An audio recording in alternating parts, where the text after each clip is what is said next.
So in the previous lesson, we talked about note values. Now we're going to talk about rests that correspond with those note values. Don't let the name up here, rests, confuse you. We're not going to rest, we're going to work, because this is music theory class.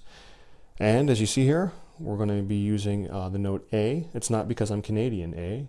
Just wanted to use the note A. But enough about that. Let's get on with the lesson.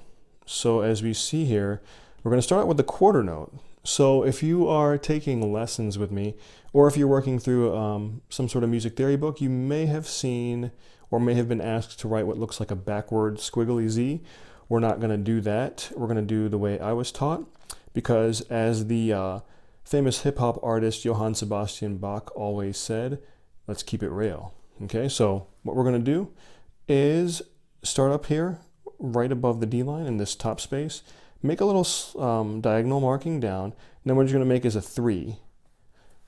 That's the closest that we can get to when you see in printed music.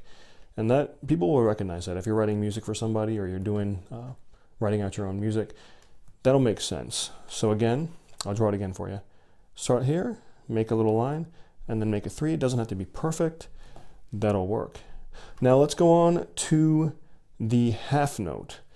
For a rest, what we're going to do is put what looks like a little chocolate bar or a rectangle right on the top of the third line. Okay, and the same thing for bass clef. It'd be on the top of the third line, and then just darken it in. So this will tell the reader, or remind you when you're writing out music, that this is a half rest, 2 beats of rest. Now for the whole note rest, we're going to take this, we're going to flip it upside down. So we're going to write it on the bottom of the 4th line here. 1, 2, 3, 4. Same thing, just like a little chocolate bar or rectangle, and color it in. So now it would be the same thing in bass clef. So I'm not even going to draw the bass clef, just remember, slanted line down, coming down this way, whoop, it's like a slash. When you're typing in your computer, HTTPS : think // and then make a 3, right?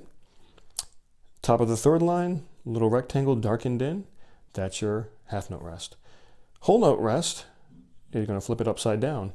It's going to be hanging from the bottom of the 4th line.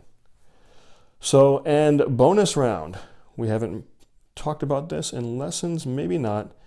Maybe we have, but I'm going to show you, this is a 8th note. An 8th note is half of a quarter note. And the way we would do that, we would put a little dot right here on the 4th line. You come up like that and slant down. Make a slash that way. I'll draw it again. That is an 8th rest. So that is the bonus round that you get today. So if you have theory homework and you're struggling with how to write these, just refer to this video, watch it. I hope it's helpful, and I will see you in the next lesson or in the next video.